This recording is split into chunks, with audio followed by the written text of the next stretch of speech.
Essa laje, tipo assim, lógico, não vai levantar, não vai. Claro, Mas a tensão interna desse concreto aqui, ela está estabilizada. Então você comprimiu o concreto, deixou um aço melhor tensionado. Então você trabalha nos máximos, nos ideais, um concreto comprimido e um aço tensionado. É isso aí. O básico do negócio da proteção. Sim. Eu falei, É a forma mais inteligente, mais né, de você conseguir trabalhar com os materiais. Não tem outra. Talvez a mais inteligente ainda, mas que de uma certa forma acaba se vinculando também essa questão da proteção é a tensibilidade, que é a tecnologia da natureza para a gente conseguir levantar grandes pesos com o menor peso próprio possível. Sim. As nossas mãos, a gente é baseado nisso, né? Toda a nossa mecânica é baseada em tensibilidade. E eu acho que é uma curiosidade de todo mundo aí, era até eu deixei aqui como uma das perguntas, a gente foi falando, mas acho que vale a pena a gente ressaltar, né? Com essa jornada de vocês, né, tudo que foi dito aqui, que vocês conversaram, nós falamos aqui, a gente vê que tecnologia de proteção, pré-fabricados, concreto de alto desempenho, cada vez mais vem ganhando presença, né? Como é que você vê esse futuro aí? Porque, queira ou não queira, hoje vocês estão com uma empresa que a ideia é cada vez mais explorar essa tecnologia, né? Mas, no geral, quando vocês estão aí no mercado, como é que vocês veem a evolução? O pessoal já está mais aderente ou ainda está duvidoso? Como é que está isso aí?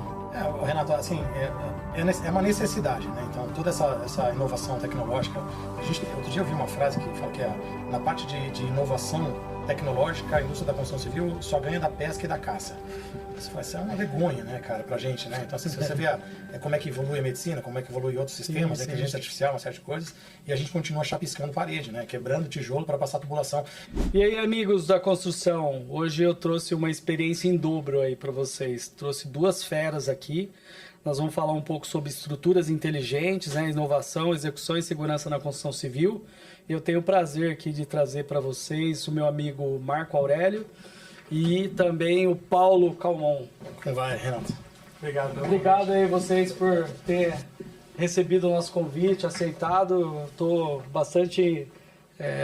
acho muito bom aqui a gente falar um pouco de estrutura. Estou trazendo aqui temas que eu tenho certeza que vai agregar bastante aí para o público da construção civil. E a gente já se conhece de longa data, né? O Marcos, ele é formado em engenharia, já está há mais de 25 anos no mercado, né? O Paulo é professor, formado pela Universidade do Espírito Santo, tem pós-graduação, mestre na USP, está terminando agora doutorado, então trouxe aqui pessoas de peso aí para trazer mais informação aí para nós aí e ajudar a construir, fazer da construção civil algo mais relevante aí para nós. A gente que agradece o convite, obrigado aí pela lembrança e pelo convite. Obrigado. Legal. Marcos, começar por você. A gente tá bastante interessado aí, queria entender um pouco sua história aí, como é que você veio parar na construção civil. Conta aí para nós aí. Vamos lá. Sou formado em engenharia, né, desde 2000. Então, há 25 anos formado já. Comecei a trabalhar em empresas de locação de equipamentos, que você conhece tão bem, né, Renato? Então, comecei em 95 na Mills, trabalhar como estagiário, né, assistente técnico. Dali fui passando por outras empresas de escoramento, a mais relevante é a SH Formas, fiquei quase 18 anos por lá. Legal. Também tive uma passagem pela Pachal e pela Deleuze, que é uma empresa em Santos, né, de escoramento. Então, você acaba ficando especialista num quesito escoramento e formas, né? Então é difícil você sair desse mercado, né? A coisa de 5 anos eu saí das empresas de locação e abri minha própria empresa, a Atilab Engenharia. A Atilab, ela presta consultoria hoje para as empresas de construtoras que precisam desse apoio nessa parte de orçamentação de escoramento e formas. Legal. E condução das obras, né? Então a gente faz esse tipo de trabalho. E agora, mais recente ainda, né? Coisa que desse ano ainda, a gente abriu a ProBuild. E a ProBuild é uma empresa já focada na execução de estruturas em laje plana protendida. Então, o nosso foco hoje é ou na reengenharia ou na concepção de uma estrutura em laje plana protendida, que permite uma série de ganhos aí bacanas aí que a gente, ao longo dessa conversa, aí nós vamos elencá-las aí. Legal. Ô, Marcos, e uma curiosidade, como é que você entrou na engenharia? Você teve algum apoio familiar ou foi um insight ali que você teve? Não, paraquedas, Renato. Eu prestei arquitetura no Mackenzie, prestei ciências contábeis na USP e acabei entrando em engenharia civil na Universidade de Guarulhos. não conhecia nada disso, não tem engenheiro na família. Aí você vai se encontrando no meio do caminho, né, com os amigos e tal. E ao longo dessa trajetória você se adapta, se encontra e começa a gostar disso, né? Então, é coisa de Deus mesmo, né? É, coisa divina, exatamente. Bacana, muito bom. E até o link da última empresa, que é a ProBuild, ela vem muito dessa trajetória de formas e escoramentos, né? A gente, nas empresas que a gente passou de formas e escoramentos, a gente vê várias situações, várias soluções de engenharia que por vezes vêm de fora, vêm da Europa, vêm de outros mercados. Sim. Inteligentes, né? E a gente chega no mercado brasileiro com uma estrutura meio enrijecida, meio travada, o jeito de fazer, cheio de vigas, cheio de pilares e tal. Então, assim, eu não consigo usar sistemas produtivos em edificações com uma estrutura muito mais travada. Então começa essa discussão e essa briga nossa de vamos tentar mudar esse tipo de estrutura, que é essa tipologia estrutural, para que eu consiga usar sistemas mais produtivos. Então, tanto nos sistemas produtivos quanto a redução de mão de obra, ela começa a gerar um link de uma inovação, né, da construção civil. Então é uma coisa que a gente vem batendo forte faz uns 15 anos. Eu costumo dizer que nós que somos fornecedores, né, quando você vai lá fora buscar um equipamento, uma novidade, você acaba tendo que pensar na tropicalização, né? Porque o conceito de construção lá fora, até em termos de velocidade, ele é muito maior do que aqui no Brasil, né? Até por conta do desencaixe financeiro, né? A gente sabe que uma obra ela tem um prazo inicial de execução, porque você precisa encaixar ali o lado financeiro até a pessoa que está comprando conseguir realmente sair lá na frente com financiamento, né? Aí, quando é um alto padrão, a gente já sabe que não tem esse problema, mas aí a gente já tem as conjunturas de limitação técnica, né? De equipamento, então... tem isso e tem também o lance da disponibilidade de mão de obra, né? Então, se você pegar alguns mercados do Brasil aqui, vários outros mercados diferentes dos nossos de São Paulo, eles têm trabalhado com outros sistemas produtivos por falta de mão de obra. Não é uma questão de... eu vou trabalhar... Curitiba, por exemplo. Curitiba é um mercado que você tem obras quase todas em laje plana protendida. É o que a gente faz aqui. Em São Paulo, quase nada. E você fala, por que isso? Porque lá foi necessário fazer isso. Lá eu não tenho a disponibilidade de mão de obra que tem aqui. Então, eu tive que trabalhar com sistemas mais produtivos, com inovação, para que eu consiga adaptar a minha disponibilidade de mão de obra com os sistemas produtivos. Então, ainda assim, a gente viveu muito tempo aí com uma disponibilidade de mão de obra muito grande. E agora essa curva está voltando, está virando ao contrário. Nós não temos mais essa mão de obra disponível. Então, a gente vai ser necessário fazer essa reengenharia mesmo aí de valores para conseguir adaptar a nossa pouca mão de obra com sistemas mais evoluídos de estrutura. Legal. Professor Paulo, agora nós estamos interessados aí em conhecer um pouco a sua história. Por favor. Bom, possivelmente meu interesse pela engenharia vem desde pequeno, né? Porque na realidade eu sempre gostei de muita coisa. E você vai perceber que eu gosto muito de falar também. Então é um problema. Eu vou tentar não ocupar muito tempo. Então, eu realmente gosto muito de muitas coisas diferentes. Minha família, na verdade, é do direito, de juristas, né, ao longo aí de anos e anos e anos. E meu avô era médico, meu tio é engenheiro, então tem pessoas da família também na parte da engenharia, então acho que o leque de opções ficou muito aberto. Né, bem multidisciplinar, né? Exatamente, para escolher. E por pouco também a gente não acaba indo para música, né? Não acaba indo para música. Eu sou pianista também, então... Que legal. Somos dois. Legal. Então o leque de opções estava bem aberto e eu acho que pelo tipo assim de coisas que eu sempre gostei assim desde pequeno, eu acho que a engenharia foi um caminho natural, né? Não sei se estruturas no início, mas pelo menos foi se desenhando, né? Esses caminhos são sempre assim, né? A gente que gosta de muita coisa vai percorrendo, a vida vai te levando, e você vai gostando, então tá tudo bem. Muito bom. Essa é a parte boa. Então, me formei na Universidade Federal do Espírito Santo, eu sou natural de lá. Logo depois, na sequência, né? E antes ainda, nesse momento, eu já trabalhava, estagiava nos grandes escritórios de projeto, né, estaduais, né, do Espírito Santo, inclusive ajudando a fundar alguns deles também. E logo depois que eu me formei, vim fazer mestrado na Escola Politécnica. né? E como eu gosto de coisas simples e fáceis, né? Eu já comecei a tratar no tema, né, de dissertação de mestrado, de torres eólicas, né, de concreto protendido. Legal. E aí não apenas em concreto convencional, mas concretos também de alta resistência e até concreto de ultra alto desempenho reforçado com fibras. Legal. Porque é a única forma que esse concreto tem também para trabalhar de uma forma melhor, né? Quando você aumenta tanto a resistência. A gente está falando de 250 megapascal. Sim. Então, é bastante. É bastante. Perto do nosso 35. Perto do nosso 35, cotidiano. Você falou torres eólicas, Torres né? eólicas. Então, e aí você tem ainda mais a influência do vento, que vamos dizer, o principal, né? Principal. Então você não tem como correr, né? Você tem que ir em lugares que realmente você tem bastante ação do vento, né? Justamente. Tem o maquinário, né? Tem o rotor. Então, sobre o rotor incide a maior parcela, na realidade, do vento. E tem condições de operação também da turbina, né? Rajadas em operação, rajadas fora de operação.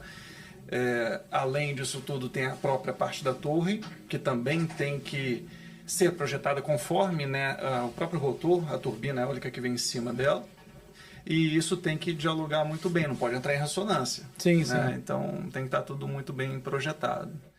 E é muito interessante. Então isso aí foi até uma dissertação pioneira, né? No Brasil a gente não tem muitas dissertações assim nesse tema, e essa foi uma delas, né? Eu gosto. Você fez quando? Isso foi em 2015, né? 2015, pois é. 2015. Assim, hoje a gente já fala que logo a gente tem que investir muito mais, né, nessa parte de tecnologia, porque é uma fonte limpa, né, de energia. Exatamente. E o Brasil, a gente já descobriu que tem várias regiões aqui que o vento pode ajudar muito a gente a tracionar essa parte do campo energético, né? Pode. O nosso país, a gente tem a sorte e a bênção de nascer num país desse, que é muito rico, assim, nesses recursos naturais todos, né? Tanto energia proveniente de hidrelétrica, quanto energia também proveniente de vento, solar também, mas solar no mundo inteiro, né? Mas, sim. Então a gente tem essa sorte muito grande, né? O Brasil nasceu para ser uma potência, né? A gente tem que transformar ele nessa potência que a gente sabe que ele tem. A gente vê que algumas fábricas que chegaram aí há 20 anos no Brasil, eles já usam desse requisito, né, para colocar fontes eólicas em algumas posições para poder ter energia num custo mais baixo, né? Sim. O japonês, ele descobriu isso muito rápido aqui no Brasil e aproveitou o máximo disso daí, né? Sim. Então, acho que, poxa, e ainda mais em estrutura em concreto, né? É algo novo e já temos aqui no Brasil alguma... Temos algumas estruturas em concreto, sim, protendido também. Em geral, também existe um padrão em fazer essas torres, por exemplo, um pouco mais baixas, em estrutura metálica ou mista. Né? Concreto também com a parte superior metálica, também dá. Tá. É uma questão também de logística, né? Custo, logística. E depende também muito do fabricante da própria turbina eólica, né? Que acaba sendo preponderante aí nesse projeto da torre, assim como um todo. Né? Legal. E o seu doutorado hoje é em que assunto? Meu doutorado é em análise tridimensional de estruturas de concreto protendido. Caramba. Então a gente faz uma modelagem com modelo de dano, a tração, a compressão, o aço, com modelo elastoplástico, cordoalha também. Estamos simulando a Matrix, né? E conta a sinergia aí de vocês, Marcos. Então, eu conheci o Paulo aqui não faz muito tempo, né, Paulo? Sei lá, chutar uns 2 anos, 3 aí. Alguma coisa assim. Eu sempre fiz essa provocação de ir nos clientes, como a gente é da parte comercial, né? Sim. Putz, a sua estrutura tá muito cheia de viga, posso fazer uma reengenharia e tal? Aí, até por indicação, chegamos até o Paulo. Coisa, né? Mas é verdade, né? Chegamos até o Paulo e tal, e aí o Paulo se interessou tal, na época que ele trabalhava no escritório lá em Vitória ainda, e se interessou em estudar umas estruturas aqui, então pegamos grandes clientes e fizemos esse trabalho de comparativo. Olha, você tem essa estrutura no X, se ficar Y aqui, você tem esse ganho, talvez essa perda, como é que é o balanço disso daqui. E o Paulo começou a gostar disso daqui e tal, aí viu que a gente estava fazendo muito estudo, né? E agora começou a entrar numa efetividade um pouco maior da quantidade de estudos e da assertividade dos estudos, né? Legal. A gente antes criava um Frankensteinzinho, né? Eu montava um estudo de reengenharia, mas você cai na mão de obra local de São Paulo. É até interessante pegar esse assunto. A mão de obra de São Paulo, ela é remunerada hoje redondamente, né, por metro cúbico de concreto lançado na estrutura, sabe disso? Então, o que acontece? A orientação para os projetistas estruturais é a seguinte: olha, como eu vou contratar a minha mão de obra por metro cúbico, por favor, projete aí do menor consumo de concreto possível para que a gente tenha um lucro, isso aqui, um resultado financeiro. E aí, quando o projetista faz o menor resultado, onde você tem mais concreto na sua estrutura, é na laje. Então, vamos fazer uma lajinha de 12 centímetros. A laje de 12, por sua vez, não passa em grandes vãos, vai ter vãos de 3,5, 4 metros. A gente tem que abrir pouco vão. E aí você tem toda a borda dessa laje uma viga e em cada borda nas vigas uns pilares. Então, é muito comum você entrar em qualquer, hoje, edificação residencial, predial, assim, você entrar no estacionamento e você vê um monte de pilares, né? Um monte de pilar, um monte de viga, transição, uma série de coisas. E é muito baseado nessa limitação. A sua espessura média global da sua estrutura ficou baixa, porque eu tenho um consumo de laje pequenininho e tenho um consumo extra de vigas e pilares. Quando a gente faz essa conversão estrutural, a gente, por vezes, a gente aumenta a espessura da laje, aumenta o vão entre pilares e diminui praticamente a zero as vigas. Só que o seu consumo médio ficou mais alto. Sim. Então, quando eu tenho essa comparativa agora, assim, eu tenho assim, agora os consumos que o Paulo projetou pra gente. E eu consumo escoramento menos, forma menos, tal, alguns itens a menos, mas se o mão de obra tá a mais, não fecha a conta. Sim. Então, a gente agora partiu com mão de obra própria para saber orçar isso daqui. Então, a gente entra hoje a ProBuild com mão de obra, projeto, forma, escoramento, mão de obra, concreto e aço. A gente pega as 6 principais disciplinas, porque a gente tem que saber fazer essa coisa ficar de pé. Sim. E aí causa essa sinergia um pouco maior na execução. Eu acredito, eu não sou entusiasta no assunto, né? Não tenho especialidade igual vocês, mas nós, lá na Metroform, a gente sofre, porque eu trouxe um sistema deck Estamos precisando. Então, nós trouxemos um sistema deck da Alcina para o Brasil. Sim. Só que quando veio esse sistema, nós não trouxemos o tablado. Tá. Né? Que hoje eu vejo que é primordial. Sim. E aí, como que eu vendia, né? Você sabe, você trabalhou na SH, a gente vende o quê? Olha, em vez de você trabalhar com 20 pessoas, você vai trabalhar com 12 pessoas, você vai ter mais agilidade na montagem, porque o equipamento é leve, né? Você pega uma viga, pesa 4 kg, né? É muito leve, muito rápido para você fazer a ascensão do produto, do equipamento, né? Só que aí a gente depara justamente onde você falou, porque o cara falou assim, não, mas cara, pra mim não compensa, porque o valor do metro cúbico é o mesmo. O valor do metro cúbico é o mesmo, e aí o empreiteiro, até porque o cara já tá há muito tempo no mercado, e é igual você falou, o cara, será que ele não tá passando a perna em mim? Ele podia ter 20 caras super capacitados, e aí ele pegar 10 e pôr nessa obra, e 10 nessa obra, e ele vai ganhar dobrado. Sim, sim. Com custo, com tempo de execução menor, mas aí o cara, não, pra mim não compensa, porque aqui, eu tava até com um pouco antes conversando aqui com o Luciano lá da Banks, né, e ele falou justamente isso, ele falou assim que aqui é assim, ó, a primeira falha na implantação, as pessoas preferem falar assim, ó, isso aqui não dá certo não. Né? Por exemplo, o Justus está começando aí com esse projeto Steel, né, de Steel. Você sabe muito bem que no Brasil isso quando entrou foi feito de maneira errada, né? Não sei se foi errado ou com baixo estudo, e aí todo mundo, não, parei de steel frame, você é doido, não vou mexer com um negócio desse. Só que, cara, se você usar o material correto, poxa, hoje você vai... algumas consultoras falam, eu tenho aqui uma norma de eficiência de ruído. Cara, às vezes na alvenaria o cara não consegue, e no steel ele consegue totalmente.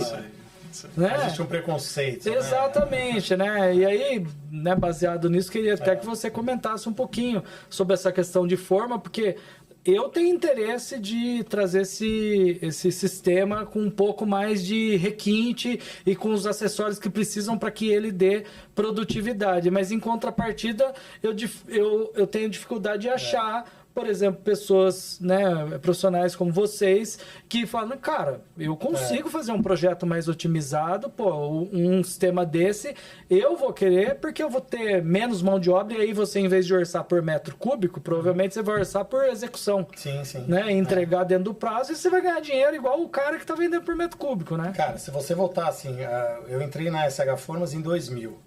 Em 2000, a gente estava fazendo um projeto da Impar, na época, a consultora Impar, chama Projeto Viver. São 28 torres no Belenzinho ali. E lá, o pessoal da Impar, o Luiz Henrique Ceoto, o Nelson Faverzani, os caras são feras da engenharia, eles já estavam falando de parede de concreto lá atrás, há 25 anos. Então, há 25 anos fazendo parede de concreto com forma trepante, forma de laje, forma de parede, reutilizando forma nos sistemas. Tal. Então, você vem de escolas que parece que a engenharia lá atrás era melhor do que a de hoje. Você fala, pô, peraí, cara, lá atrás a gente usou deck de alumínio para fazer lajes da Gafisa e hoje em dia não cabe mais isso daqui, entendeu? Então a gente está fazendo esse trabalho agora forte, intenso, a gente tem algumas obras já fechadas, tem 3 torres fechadas, estamos fazendo uma casa de alto padrão no Itaim Bibi, e tem mais 2 torres que a gente está trazendo hoje ainda, de novas obras. Assim, então vai ter essa demanda nova, não vou ser o pioneiro, não vai ser nosso time que vai trazer isso aqui. Isso é uma necessidade, mais uma vez. Nós vamos precisar evoluir, nós vamos precisar ter inovação na construção civil. Não vai dar para fazer mais viga de 19 por 45 quebrada e eu reforma de forma em todos os níveis. Mas eu acho que aí a gente vai ter que virar a escolinha, cara. Nós temos que montar uma escola e disseminar isso aí. Sim, até porque uma empresa só não dá verão. Não, tem 700 turmas em São Paulo. Fazer quantas? Fazer 5, 10? E a gente pode virar o jogo, né? Porque quanto mais pessoas aderir, mais a construção vai crescendo, né? Sim, esse canal é super importante que você está trazendo pra gente, é justamente para divulgar. A gente falou na feira na Concrete Show recentemente, né? E eu comentei isso com o Renato, com o Thiago, eles falaram, pô, vamos lá falar no Metrotalks, porque são assuntos interessantes que precisam ser fomentados, precisam ser trazidos aí em a pauta para a gente conversar, a mudar um pouco desse sistema. Tem bastante gente trabalhando com isso, essa movimentação da inovação da construção civil e tal, mas de se pensar que você ainda hoje usa tijolo sobre tijolo, como foi feito lá no Egito, há tantos mil anos, colocando pedra sobre pedra, está atrasado isso daqui. Sim. O contrapiso mesmo, a gente tem uma linha de contrapiso autonivelante, né, que é acústico. Mas se você chega em 95% das obras de São Paulo, é o farofa socado. É o 2 caras socando, uma farofa subindo pelo cremalheira e tal. Você fala, cara, não fecha conta isso aqui. Então a gente tem a produtividade, tem solução, mas metade do mercado fala, não, isso deve ser mais caro, não sei, peraí, preciso analisar, e fica aí, vai passando o tempo. Você está fazendo a mesma coisa de 30, 50 anos atrás. Sim, sim, com certeza. E então a ProBuild Estruturas é uma união aí de você e o Paulo são sócios dessa empresa? Somos 6 sócios, na verdade, né? Então o Paulo, o Henrique é um parceiro nosso que é muito responsável pela parte de contrapiso e das estruturas na parte de cimento e concreto. A gente tem 3 caras da ProBuild que hoje estão fazendo a linha laranja do metrô, da Acciona e tal. Então os caras são a parte da mão de obra, da gestão financeira, da gestão administrativa dessa empresa. Então esses caras trouxeram a expertise da mão de obra, a gente traz expertise de projeto, formas e escoramentos e concreto. Então a gente juntou essas 6 disciplinas em 6 caras. Então 6 caras, cada um com a sua disciplina principal. Pegaram a eficiência de cada um ali, a experiência e somar, né? Tem que somar isso daqui para trazer, para não ser o Frank State. Tipo assim, eu tenho quase tudo, mas eu não tenho projeto, preciso no mercado. Eu tenho quase tudo, mas eu não tenho mão de obra, preciso para o mercado. Eu tenho quase tudo, mas se for um escoramento eu vou ficar no mercado. Então, assim, a gente hoje não tem formas e escoramentos no nosso portfólio, óbvio, mas a gente usa o que a gente conhece de melhor do mercado. Então eu vou chegar na sua prateleira lá, Metroforma, eu preciso disso, que eu conheço que você tem. Sim. Eu vou chegar nas locadoras, então me fornece esse equipamento aqui que é mais adequado para a nossa tipologia. Eu acho que a gente vai poder ter sinergia nisso aí, porque a gente tem interesse em trabalhar inovação, produto, a gente até tem alguns produtos muito bacanas, mas a gente tem vontade, mas não tem tanta experiência. Então, de repente, a gente pega pessoas, né, profissionais igual vocês, que estão interessados em mudar um pouco o rumo da construção. E a gente interessado em entrar com tecnologia, com equipamento, acho que a gente pode fazer um trabalho aí fantástico. Sim. Aí, vai vir pedrada, né? Vai vir pedrada, porque assim, o mercado de São Paulo, em geral, ele lutou contra isso os últimos 30 anos. Por que Balneário Camboriú ascensão de laje plana protendida, Curitiba, Espírito Santo, Fortaleza, Goiânia, vários outros mercados estão avançando nisso, aqui não, porque aqui existe uma reserva de mercado grande, que assim, o pessoal sempre fez assim, a demanda é super aquecida, então os escritórios estão tomados de projetos e tal. Então, assim, até por uma questão de, tipo assim, puta, eu vou ter que parar para reinventar o negócio. Pra pensar, né? Segue aí, segue o baile, vambora, tal, né? Então a gente vai tomar bastante pedrada, já vimos tomando algumas, mas a gente vai. No meio do caminho, tem mercado para todo mundo. No meio do caminho, lembra da gente também na parte de proteção coletiva, hein? Não Porque tem, a melhor obra que tem é a obra segura. Vamos precisar em todas as nossas obras, cara, vai ficar tranquilo. Bom, a gente falou bastante coisa aqui, mas falamos aí da carreira aí de cada um de vocês, experiência, isso é importante, né, para o nosso público entender que aqui o papo é sério, né? E fala um pouquinho, eu sei que você já pincelou alguma coisa aí, mas como que você vê que o setor enfrenta o gargalo de mão de obra hoje e os desafios de produtividade? Porque uma coisa é assim, ó. Uma coisa é estar faltando a mão de obra. Outra coisa é encontrei a mão de obra. E agora? Como que é a produtividade?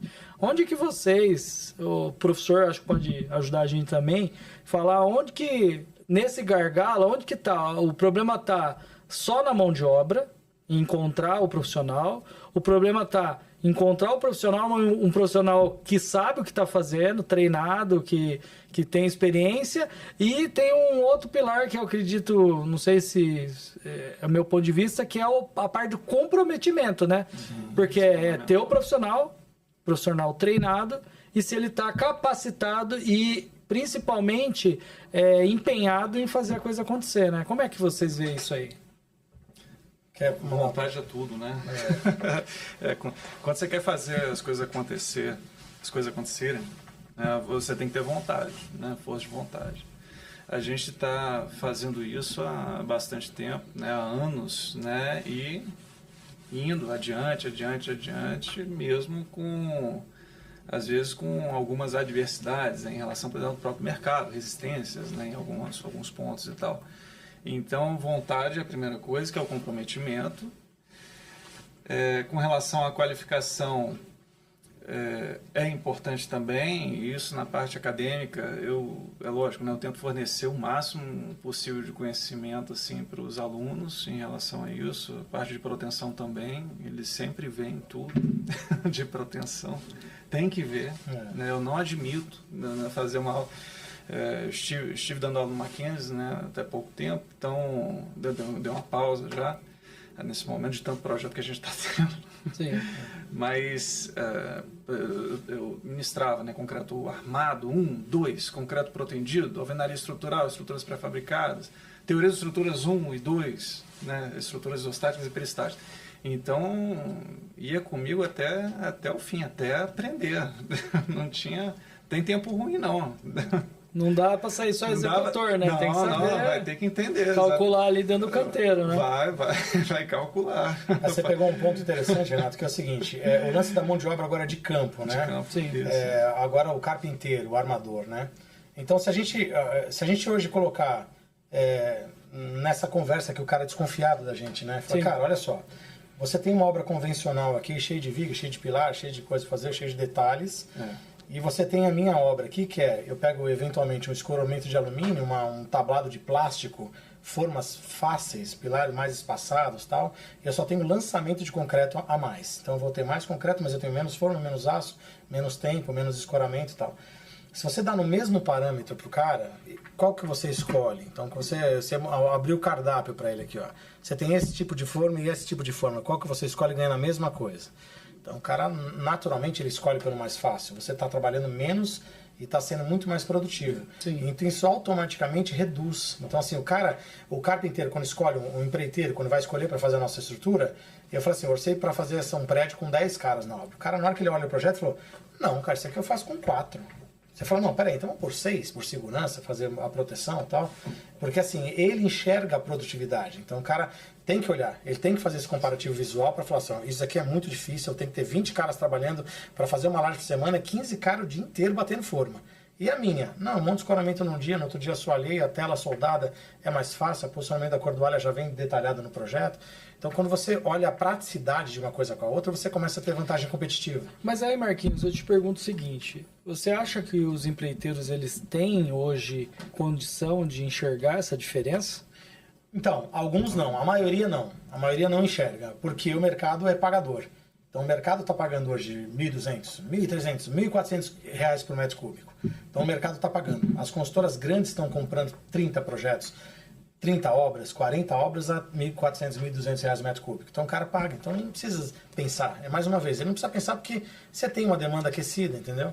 Mas quando o cara está vendo que eu tenho falta de mão de obra e a minha mão de obra pode, é o que você falou, pode se dividir em 2 obras e eu vou ganhar o dobro, vira interessante. É o que a gente pensou e falou assim, vamos ter a nossa própria mão de obra. Foi o que esse nosso parceiro hoje, que é o nosso sócio da parte de mão de obra, falou, não, então põe pouca gente na nossa obra aqui, a gente não vai cobrar o que o empreiteiro tradicional cobra em São Paulo, porque a gente faz a composição ao contrário, eu não vou cobrar por metro cúbico. A minha obra ela tem mais metro cúbico de concreto do que o usual. Você vai então, por tempo executado. Por tempo, né? exatamente. Por laje, ou por quantidade de equipe para fazer aquele trabalho. Então você remunera bem os caras, só que a sua equipe é diminuída. Agora, é óbvio que essa empresa, ela nasceu para entregar a mão de obra, porque se você entrega o projeto otimizado e você não tem a mão de obra preparada, consciente para executar, vai dar ruim, né? Na hora da composição de preço. Aí eu vou te fazer uma pergunta difícil aqui. Claro, manda aí. A ideia dessa empresa é só no sentido de mostrar para o cliente que dá para fazer menos com mais e provocar ele, os outros empreiteiros começar a trabalhar nesse sentido, ou não? Ou vocês pensam em criar uma empresa ampla para executar só com aqueles que realmente aderir à ideia? Cara, o nosso primeiro pensamento nunca foi em escala, tipo assim, vamos fazer todas as 20% das obras de São Paulo. Não, nunca foi isso.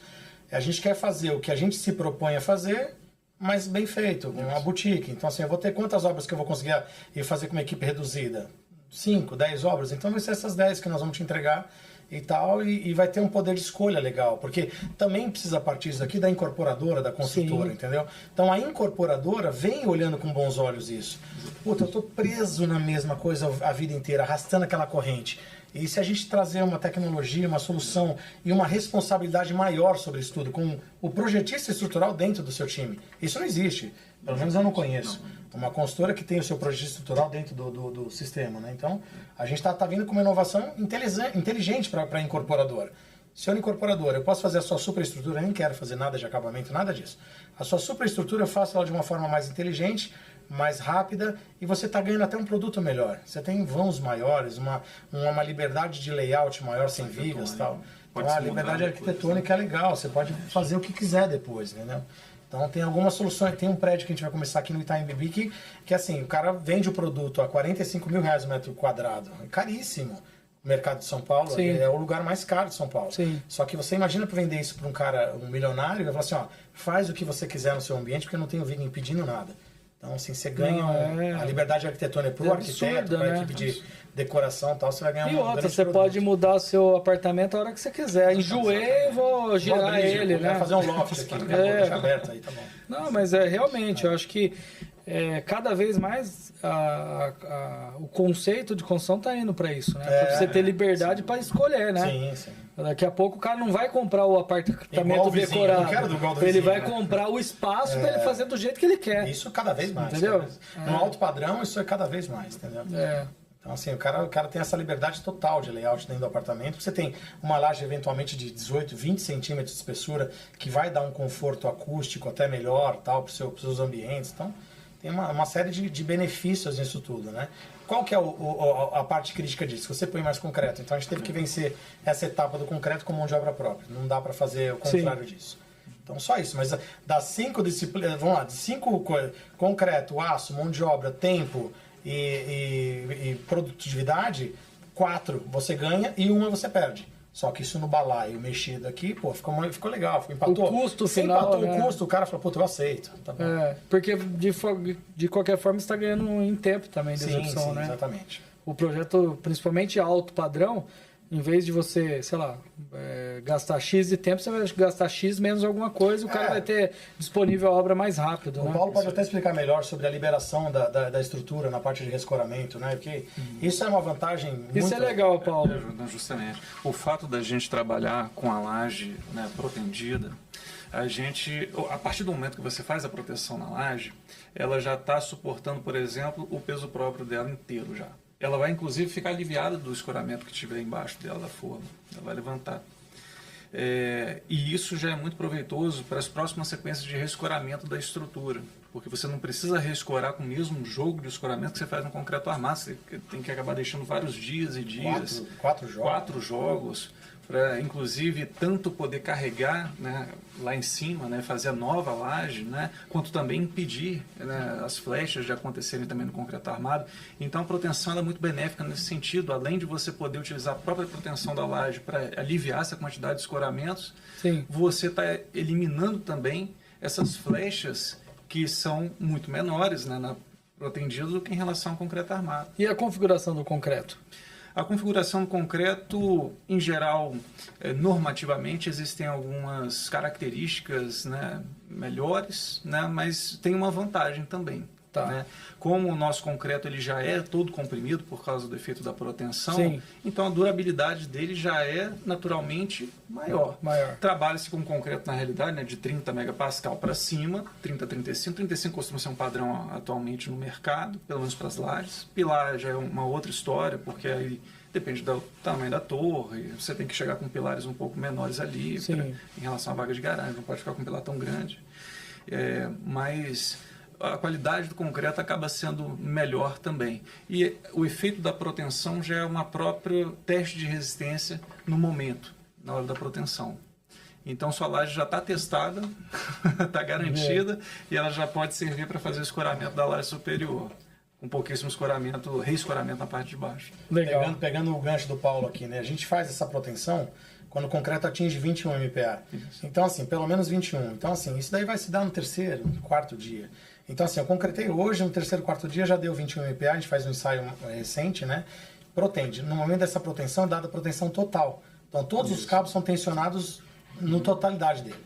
Então, é por isso que ele falou, já testei a sua estrutura. Exatamente. Protendi, deu tudo certo, tá tudo certo, a sua estrutura está testada, eu, teoricamente, poderia tirar esse escoramento de baixo aqui, varrer, fazer outras atividades aqui.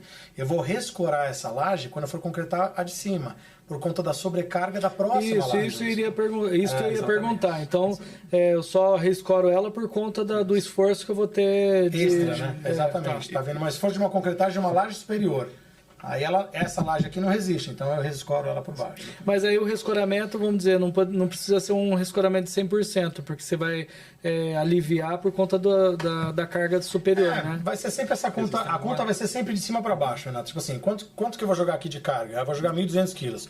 Quanto que essa laje resiste? 400. Então, quanto que sobrou aqui? Então, quanto que passou para a próxima laje? Transfere. A gente rescora esse saldo de resistência que a laje resistiria. Exatamente. Mas, assim, no geral, numa edificação, a gente vai trabalhar com um jogo e meio. Eu tenho um jogo de escoramento montado e formas, um jogo 100% e um jogo 50%. Legal. Então, a sua liberdade, a sua atividade da parte civil, alvenaria, instalações, ela vem antes. Então, por isso que a gente fala assim, eu não estou falando que eu vou ganhar na execução da sua superestrutura mais rápido do que a laje convencional. Não, eu vou fazer no mesmo tempo. Só que eu deixo você entrar antes com outras atividades. Em vez de eu deixar a laje em execução mais 4 jogos de rescoramento, eu estou com a laje em execução mais 2 jogos de rescoramento. Sim, então eu tenho 2 lajes aqui livre para trabalhar. Livre para começar a trabalhar. Então você entra um pouquinho mais rápido. Eu vou fazer uma pergunta provocativa, Paulo. Você, né, professor, que, igual você falou, eu pressiono meus alunos, né? Inclusive, daqui a pouco você tem um novo aluno lá, porque meu filho vai fazer engenharia civil o ano que vem também, então, né, mais um engenheiro para a família, né? Mas o que eu iria perguntar aqui, que é bem provocativo. Eu não sei se vocês têm a mesma impressão, e aí, Paulo, você melhor, porque você está ali na frente, né, formando profissionais. Mas o que você vê do futuro? Porque o que eu vejo, até por conta que a gente contrata muito lá na empresa, é que às vezes o cara faz engenharia, Mas quando você vai falar de cálculo, cara, puta, o cara sabe, não, cálculo não, quero fazer algo mais voltado para gestão, né? Nós temos setor de projeto lá, a gente tem que estar puxando direto a galera para eles inovarem. Senão ele quer seguir igual que todo mundo segue, né? E eu acho que vocês estão trazendo uma inovação, certo? É uma provocação. Como é que você vê o futuro? Porque, assim, a impressão que eu tenho é que o pessoal que da velha guarda de parte de estrutura, o cara já está daqui a pouco se aposentando. Cara, não quero mais mexer com isso. Como é que você vê esse pessoal jovem aí? Você acha que vai ter pessoas qualificadas para isso? Como é que você vê? Se depender de mim, sim. Bom, como é que aconteceu, pelo menos comigo, em relação às turmas que eu dei aula? Eu sempre muito empolgado, né, na parte de estruturas, mas eu também só dou as matérias de estruturas. Sim. Então, eu dando teoria de estruturas 1, teoria 2, né, estruturas ostáticas e peristáticas, né, e da forma como eu tento sempre explicar, estou falando assim um caso mais particular, sim, né, claro. Comigo, né? Sim.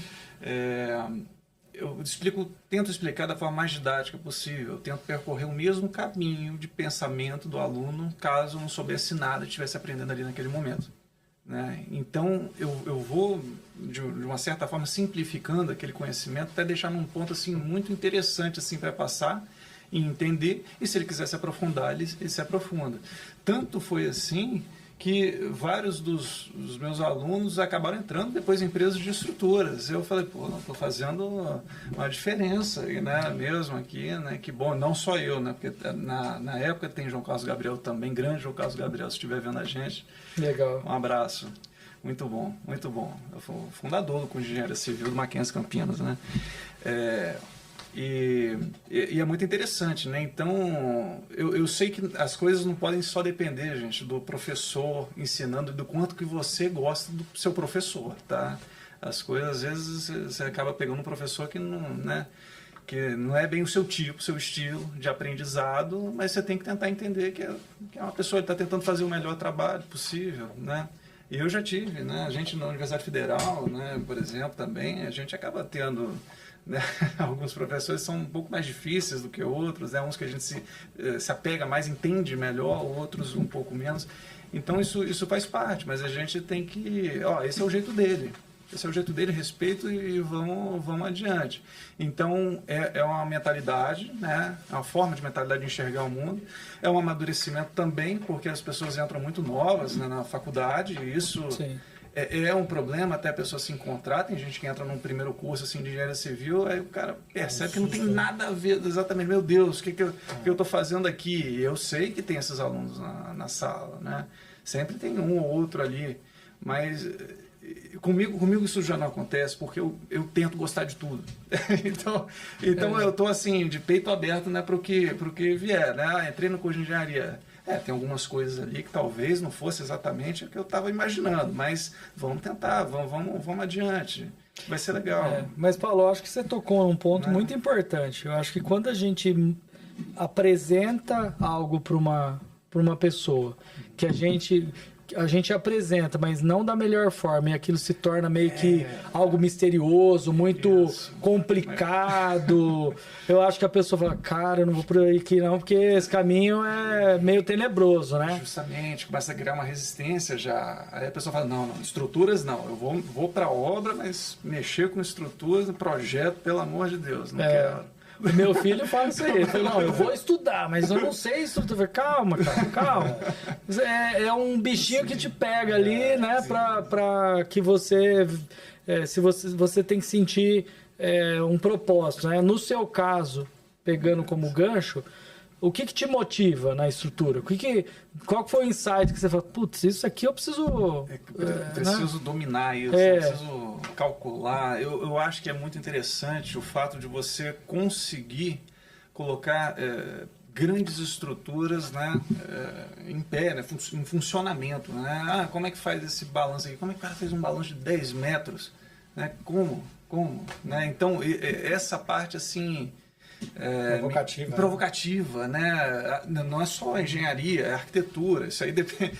né? Dependendo do arquiteto vir fazer isso, né? E testar o engenheiro, não, isso aqui dá ou não dá para fazer, é possível ou não é. O calculista estrutural, na realidade, né, ele tem um ferramental, assim como todas as profissões, né, você Sim. tem aquele ferramental para poder trabalhar com aquilo. Mas como as estruturas são, às vezes, muito particular, né, tem suas diferenças, né, é como se fosse quase uma coisa, quase como se fosse arte, né? Sim, é sim. um improviso de jazz num piano, né? Então você tem aquele ferramental, você tem que fazer aquilo ser estruturado, né? E você tem que ser harmônico. Tem que ser harmônico, tem que ser harmônico, tem que ter Não misturar com a música. Exatamente. Então Muito bom. isso me fascina muito. E quando a gente fala de estrutura, quais são os maiores riscos de segurança que precisam ser eliminados já na concepção do projeto? Muito bem. Bom, o que acontece? O projetista, né, a engenharia é bom senso. Bom senso. Quando a gente tem uma arquitetura, né, a arquitetura já tem ali as paredes locadas, né, ela já está te dizendo mais ou menos qual que é o vão preponderante ali estruturalmente.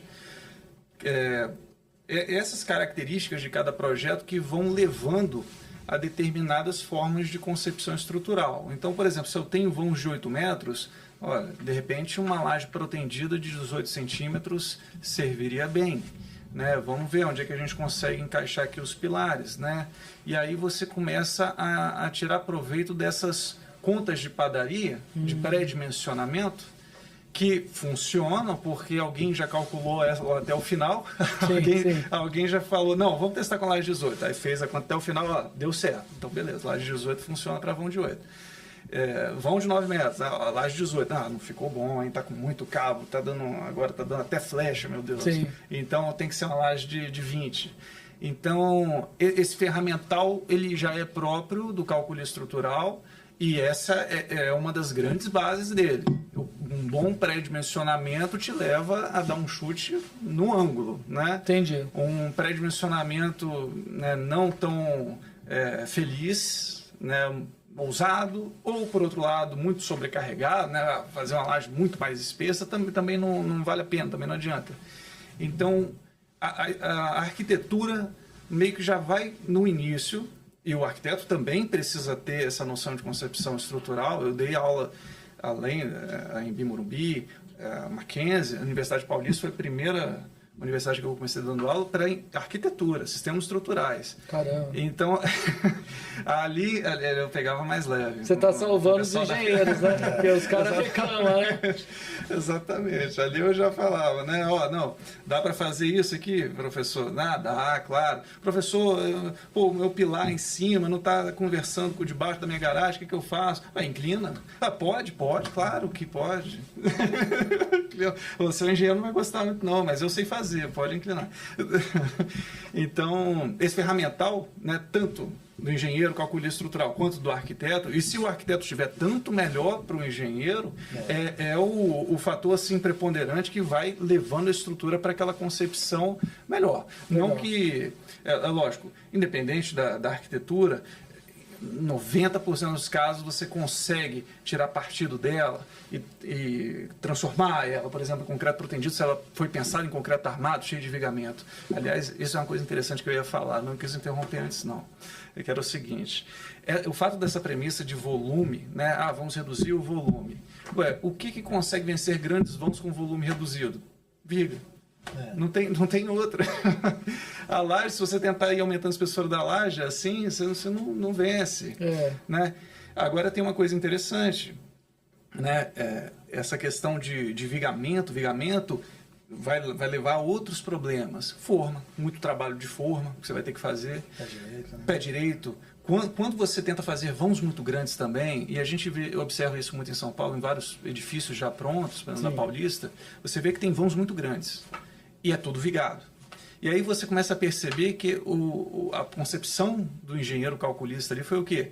Tem um vão grande, vou usar vigamento. Quanto maior a altura, mais eu consigo vencer, igual uma ponte. Sim. Uma ponte de 20 metros, você consegue fazer com viga. Então é a mesma coisa para o prédio. Você continua lá fazendo suas pontes, só que na residencial. Então, dá para fazer? Lógico, dá para fazer. Dá para fazer quase tudo. Né? Só que não vale a pena. Então, e aí vamos entrar numa vantagem também da proteção. Se você quer vencer grandes vãos para valer, é com proteção. Até é com pras cabo, pontes. até para as pontes. As maiores pontes no planeta são pênseis com cabo de aço, com proteção, fazendo aquela parábola gigantesca, 2 quilômetros de ponte. Né? Legal. É nesse nível. E o mais engraçado, que é uma tecnologia que o ser humano usa há muito tempo. A ponte com corda, né? Igual dos filmes de Indiana Jones. É aquela ponte lá. É a mesma tecnologia, só que com materiais muito mais avançados, com cabo de aço. Legal. Então é interessante isso, a humanidade vai reciclando essas técnicas. E aí entramos na laje. Se a gente der um zoom numa laje nossa, por exemplo, de 20 centímetros de espessura, o cabo ele faz todo o encaminhamento dos momentos máximos e mínimos. Então, assim, ele passa na cabeça do pilar, vai no positivo, no meio da laje e tal. Isso. Então ele está transformando isso numa ponte de peso. Quando você tensiona esse cabo dentro do concreto, você esticou esse cabo, ele está tentando retificar, né? Ele vai tentar ficar reto e trazer essa laje para cima. Lógico, não vai levantar, não vai subir, claro, mas a tensão interna desse concreto aqui, ela está estabilizada. Isso. Então você comprimiu o concreto, deixou um aço melhor tensionado. Então você trabalha nos máximos, nos ideais, um concreto comprimido e um aço tensionado. É isso aí. Então, o básico do negócio da proteção. Sim. Eu falei, é a forma mais inteligente, de você conseguir trabalhar com os materiais. Não tem outra. Talvez a mais inteligente ainda, mas que de uma certa forma acaba se vinculando também essa questão da proteção, é a tensigridade, que é a tecnologia da natureza para a gente conseguir levantar grandes pesos com o menor peso próprio possível. Sim. As nossas mãos, a gente é baseado nisso, né? Toda a nossa mecânica é baseada em tensigridade.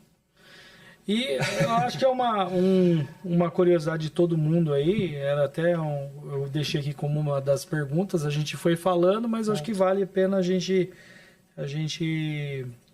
ressaltar, né? Com essa jornada de vocês, né, tudo que foi dito aqui, que vocês conversaram, nos falamos aqui, a gente vê que tecnologia de proteção, pré-fabricados, concreto de alto desempenho, cada vez mais vem ganhando presença, né? Como é que você vê esse futuro aí? Porque, queira ou não queira, hoje vocês estão com uma empresa que a ideia é cada vez mais explorar essa tecnologia, né? Mas, no geral, quando vocês estão aí no mercado, como é que vocês veem a evolução? O pessoal já está mais aderente ou ainda está duvidoso? Como é que está isso aí? Renato, assim, é uma necessidade, né? Então, toda essa inovação tecnológica, outro dia eu vi uma frase que fala que na parte de inovação tecnológica, a indústria da construção civil só ganha da pesca e da caça. Isso é uma vergonha, né, cara, pra gente, né? Então, assim, se você vê como é que evolui a medicina, como é que evolui outros sistemas, inteligência artificial, uma série de coisas, e a gente continua chapiscando parede, né? Quebrando tijolo para passar tubulação.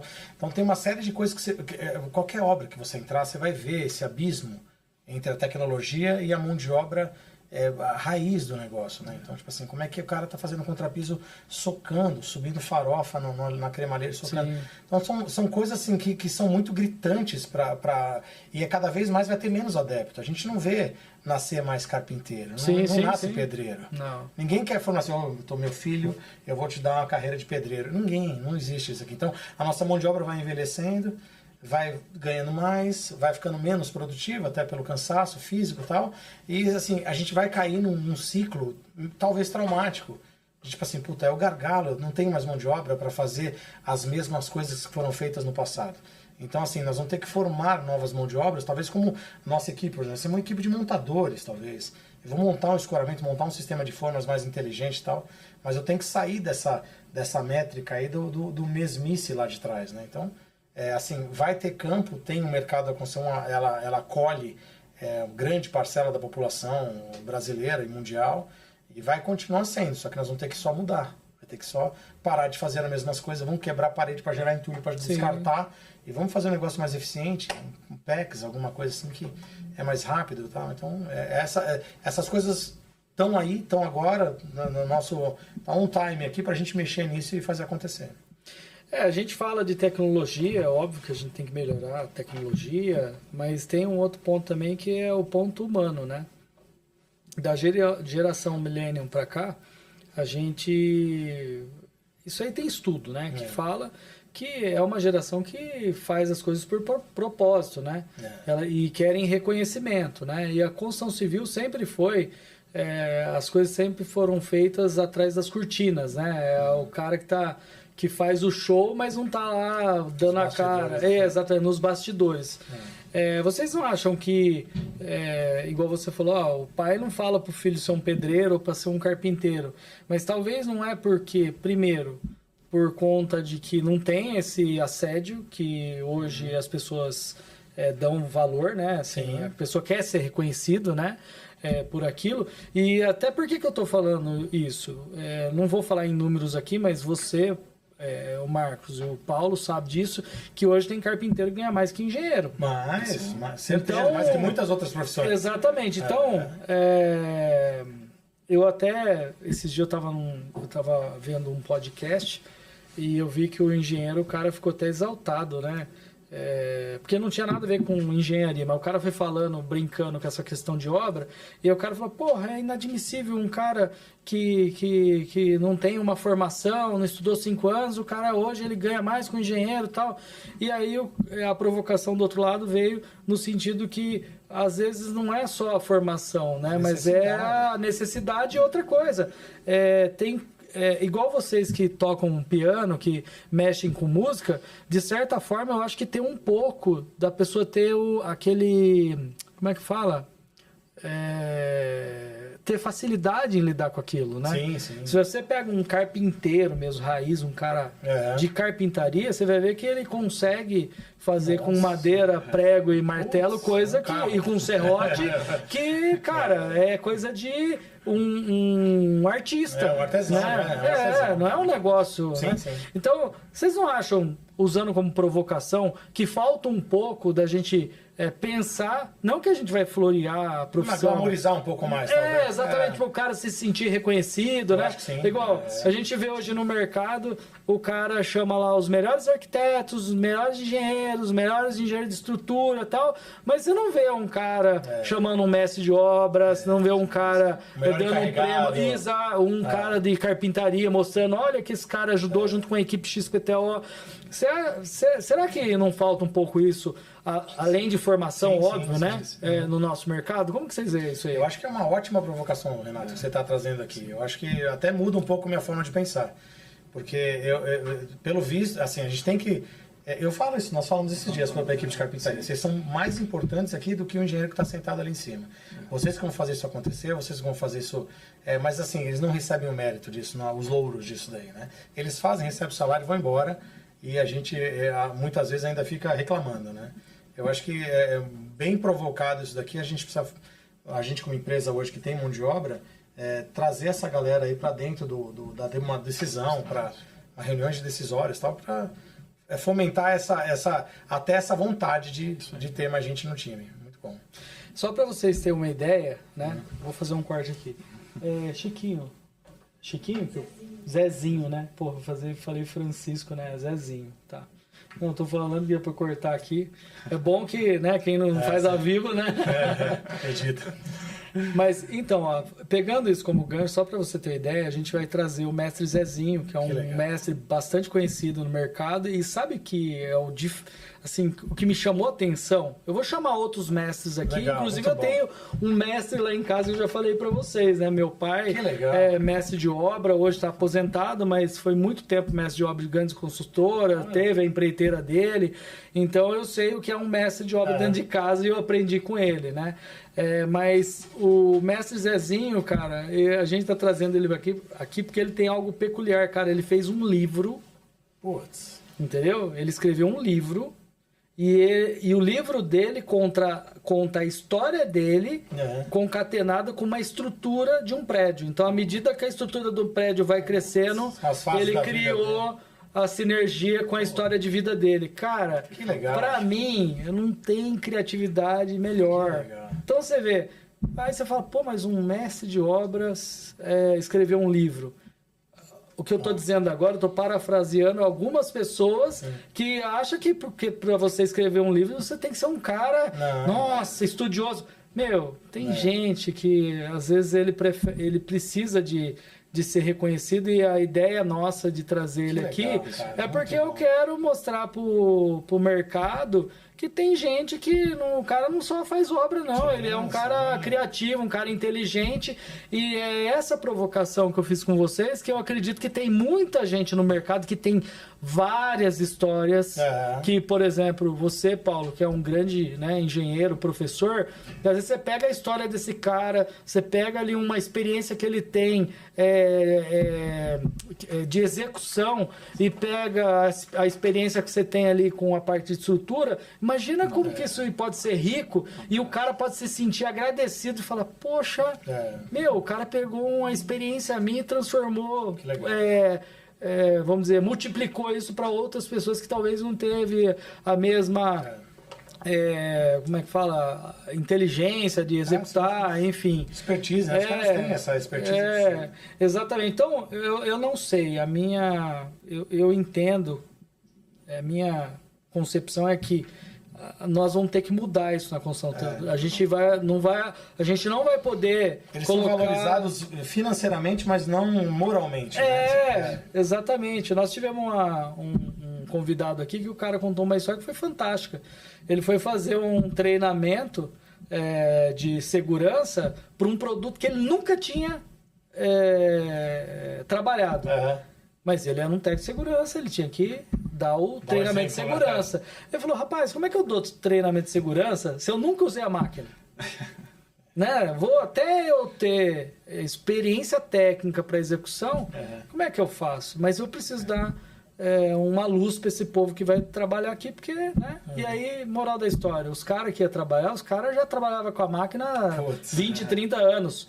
O que ele fez? Na hora do curso lá, ele inverteu e começou fazer com que o cara falasse qual eram os riscos da máquina, os riscos do processo, e os caras foram falando e foram criando histórias que, olha, o cara se machucou fazendo isso, por isso que não pode e tal. No final da história, no final do treinamento, ele teve um puta de um treinamento enriquecedor, porque os caras que falaram se sentiram prestigiados, porque ele deu a voz pro cara falar. Sim. Os outros que não entendiam muito, começou a entender, porque, poxa, você tem 4, 5 meses... A linguagem talvez é diferente, exatamente. Né? Então, eu fiquei pensando, cara, quanto que a gente não perde de oportunidade de aprender com o cara só dando o show para ele. Você dá voz para ele, acabou. Exatamente. Explica aí pra gente.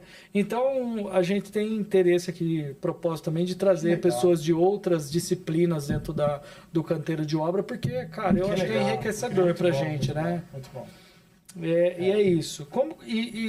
Pegando isso como gancho, como que você vê essa questão que você está formando mão de obra, você tem lá agora mão de obra através de um dos seus sócios, você comentou, né? Como é que vocês incentivam esses caras lá? Então, a gente o incentivo nosso está muito mais parte da solução, né, Paulo? Então, a nossa solução executiva, em comparação com a que ele vem trabalhando, que vem de expertise, que vem do mercado, ela é mais agradável de trabalhar. Então, assim, virou desperta para ele uma vontade de trabalhar com a gente, porque nós temos soluções, a gente trabalha com equipamentos mais leves, produção melhor, produtividade melhor, então a gente tem investido nessa parte de solução estrutural para que isso volte como um benefício para o trabalhador também. Legal. Isso aí. Para engenheiros e gestores que ainda enxergam a inovação como um alto custo, porque ele não consegue... Às vezes tem uma inovação que você tem que apostar, né? Porque ela não é amplamente divulgada ou realizada, e às vezes você tem que dar um voto de confiança. Em partes é um pouco do trabalho que vocês vêm desenvolvendo, né? Sim. Vocês têm a expertise e alguém precisa acreditar que, olha, até porque vocês entraram em mão de obra, porque o cara, a mão de obra não vai aceitar. Então eu já vou dar a mão de obra porque eu vou mostrar para você que o meu método é interessante, né? Como que você, por exemplo, Marcos, você ou Paulo, convenceria um engenheiro hoje em investir, né, em novas tecnologias? Antes do Paulo, deixa eu falar só sobre assim, a empresa que eu tenho de consultoria, a Atilab Engenharia. Aliás, a Atilab é a Atila, que era meu antigo labrador chocolate. Você chegou a ver foto? Sim, sim. falecido, mas aí deu o nome em homenagem a ele. Assim, a Artlab surgiu pela dor, a dor das empresas errarem na orçamentação, errar na condução de obras, indenizações altíssimas de escoramento e tal, nessa gestão de escoramento, né? Sempre foi muito traumática. A gente que viveu mais de 20 anos na parte do locador, e agora você vê do outro lado a dor da construtora em fazer esse trabalho. Então, a dor leva a isso. Então, a dor leva a novas soluções, né? Nesse caso, as empresas eventualmente me contratam como consultor para tentar tirar dor. Então, assim, é a mesma coisa que um remédio. Vem cá, eu vou te ajudar a orçar, eu vou te ajudar a conduzir esse processo de locação aqui, para que você orce certo e conduza certo para que você consiga chegar no resultado satisfatório. A mesma coisa vai acontecer na estrutura. As empresas que vêm procurando a gente, ou vêm trabalhando com a gente, ou vêm ouvindo a gente com mais efetividade, com mais eficácia, são empresas que tiveram dor. Puta, esse orçamento aqui eu errei inteiro. Esse aqui eu me ferrei na forma, me ferrei no escoramento, me ferrei na mão de obra. Quando a gente junta todos esses itens e embala para presente num pacote único, tende a sanar a dor na estrutura do cara. Por isso que legal, pode ser um pouco mais eficaz essa gestão completa. Legal. Então, vamos só para a gente finalizar, vou fazer uma pergunta aqui para o Paulo. Aliás, vou pedir uma reflexão dele, né? Tá.